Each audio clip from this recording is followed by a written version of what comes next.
Fala, gente amiga, tudo bom? Eu sou Carlos Lose e este é o Batata Diário, seu programa de dicas do Diário do Capitão. E hoje nós vamos continuar as nossas análises, né, de episódios de Jornada nas Estrelas, tá? Vamos voltar a Voyager, mais especificamente ao 13º episódio da segunda temporada, intitulado Protótipo. Gente, esse é um episódio interessantíssimo, tá? É um episódio que vai novamente trabalhar o mito de Frankenstein, tá? Ele vai tentar, vai ser um mito de Frankenstein trabalhado em duas camadas, tá? E vai ter também o envolvimento da primeira diretriz nisso aí. Então você já imagina, né, que é um episódio interessante porque está abordando esses dois polos, né? A primeira diretriz e o mito de Frankenstein, né? Mas vamos falar um pouco do plot disso, né? Eles encontram, a Voyager, né, encontra um androide, né, vagando pelo espaço, né, pelo espaço sideral, né.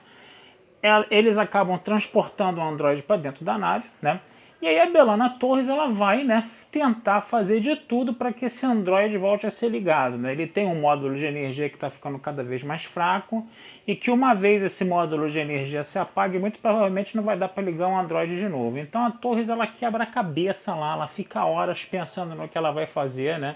Ela conversa com o doutor, no caso, né, o doutor, porque é como se fosse um problema médico, né, porque o plasma do robô, né, do módulo de energia estava contaminado, então ela trocou, fez uma transfusão de plasma, vamos dizer assim, pegou plasma de dobra da nave, né, e colocou no robô, mas ela teve que reajeitar o plasma de dobra da nave no robô, porque senão o robô ia derreter, esse negócio todo, né. E aí, finalmente ela consegue fazer o robô funcionar. Aí o robô diz que é uma unidade mecânica, um negócio assim, 3947, né. E aí os dois começam a fazer uma baita de uma amizade bem, vamos dizer assim, próxima, né? Que a nossa Torres acaba salvando a vida dele, né, no caso, né? E aí ele fala, né, que a espécie dele está em extinção, né, e que a Torres seria uma ótima construtora. Construtores são a espécie, né, os robôs chamam, né, a espécie que os construiu, né, de construtores, né, no caso, né. E aí o que acontece? É uma espécie humanoide também, né, como a Torres, né, coisa e tal, né. E aí ele fala assim, você bem que poderia ser a construtora da nossa espécie porque a nossa espécie está em vias de extinção, né. E aí a Torres vai levar essa ideia para a capitã. E a capitã é taxativa. Não, porque isso viola a primeira diretriz, né? Aí começa todo um debate, né? Se construir esses robôs, né, pela vontade própria dos robôs, né, os próprios robôs estão pedindo isso, né? Se isso violaria a primeira diretriz ou não, entendeu? Quais são as implicações morais e éticas disso, né? Tudo isso eu deixo para vocês assistirem ao episódio, que é uma discussão relativamente extensa, né? E é interessante de vocês verem, né, a Janeway e a Torres, né, debatendo sobre isso, né? Mas o final dessa conversa vai ser o seguinte, a Janeway ela acaba batendo o pé e fala, não, a gente está violando a primeira diretriz e pronto, você não está autorizado a fazer isso. Tu imagina, a gente começa a fazer um monte de robô aí e larga esses robôs aí pelo quadrante delta aí, entendeu? Qual vai ser a ameaça, né, que esses robôs podem levar ao quadrante, né? Então a gente não sabe, vai, entendeu? A gente pega, faz um monte de robô e vai embora e deixa eles soltos por aí. Pô, Torre, não dá, né? Entendeu? É meio complicado isso, né? Sem falar também, né, que o filme da Voyager já estava muito queimado no quadrante delta, né? A gente já viu 2 episódios aí que teve 2 espécies diferentes que já falaram, a Voyager tá com o filme queimadíssimo aí, né? Coisa e tal, né? Então Torres, né, chega e fala, tá bom, então beleza, né, já que eu não posso fazer, tudo bem, né. Aí chega a nave do androide, né, a nave da espécie dos androides lá, né, que vai resgatar esse androide, mas na hora que ele acaba se despedindo da Torres na sala de teletransporte, ele dá um choque na Torres, a Torres desmaia, ele pega a Torres no colo e se transporta para dentro da nave, ele para a nave dele lá, né, para a nave dos androides lá, ele leva a Torres junto, né. E aí, né, pô, e agora, né, sequestrou a Torres, né, aí a Voyager começa a chamar, né, a nave não responde, né, aí a Voyager começa a dar tiros, né, nos escudos para tentar enfraquecer os escudos, para fazer um rombo nos escudos para poder transportar a torre, só isso, né. Só que as armas da nave dos androides eram muito mais poderosas e estavam dando uma surra na Voyager, né, a Voyager ia explodir, ia acabar, ia morrer todo mundo, né. E aí a torre chega pro 3947 e fala o seguinte, ó, se eu fizer um robô, você para de atirar na Voyager, vocês evitam de destruir a Voyager? Ele falou, não, a gente evita, coisa e tal, né? Aí a Torres entra em contato com a capitã, ó, capitã, vou ter que fazer um robô aqui, tá? Vou ter que fazer... Aí a Jenner só fala assim, Torres, né, B'Elanna, né? Não, eu sei que a senhora não aprova isso, coisa e tal, mas se eu não fizer, eu não tenho muita escolha. Se eu não fizer isso, a nave vai ser de vocês, a Voyager vai ser destruída, entendeu? Então não tem muito jeito, né? E aí o episódio ele passa por um período ali onde você vê a Torres discutindo com o 3947, né, como montar o robô, e a Voyager fica lá reparando os danos dela, né, e traçando um plano para resgatar a Torres, no caso, né, onde o nosso Paris vai pegar a nave auxiliar, né, ele vai navegar ali nos escudos ali, vai tentar buscar uma brecha, vai tentar modular os escudos, né, os harmônicos lá dos escudos dele com os harmônicos dos escudos da nave alienígena para tentar furar a brecha, fazer uma brecha, né, para poder entrar e pegar a Torres, né. Só que nesse meio tempo chega uma outra nave da mesma espécie alienígena, da mesma espécie de robôs, entendeu? Só que ela era de outro grupo de construtores. Você tinha 2 planetas com construtores que construíram os mesmos robôs, né? Esses planetas entraram em guerra uns contra os outros e construíram esses robôs programados para quê? Para matar, para destruir, para fazer a guerra, né, no caso, né? Essa guerra ela acabou ficando muito complicada, acabou ficando muito braba, né? As 2 espécies de construtores declararam uma trégua, mas os robôs continuaram lutando porque eles estavam programados para lutar.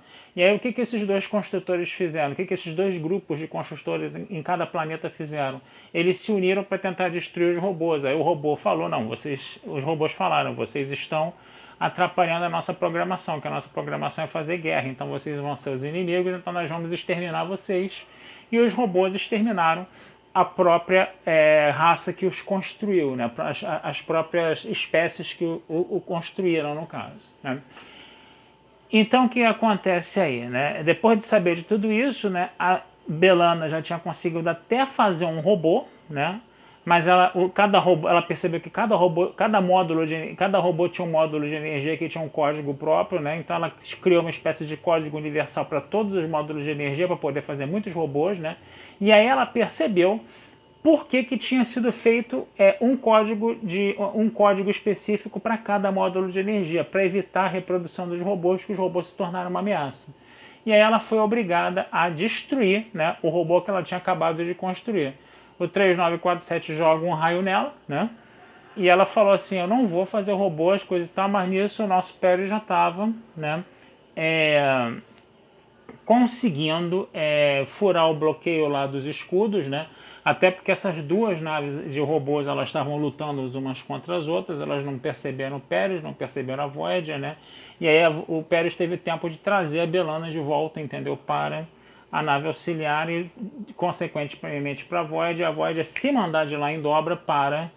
e as 2 naves de androides nem deram conta disso porque eles estavam mais preocupados em fazer guerra entre eles, porque eles tinham sido programados para isso, né? Aí no final do episódio é muito interessante que Janeway fala, né? Você deve ter sido muito difícil para você, né? Porque você gerou uma vida, né? E você foi obrigado a destruir essa vida, né?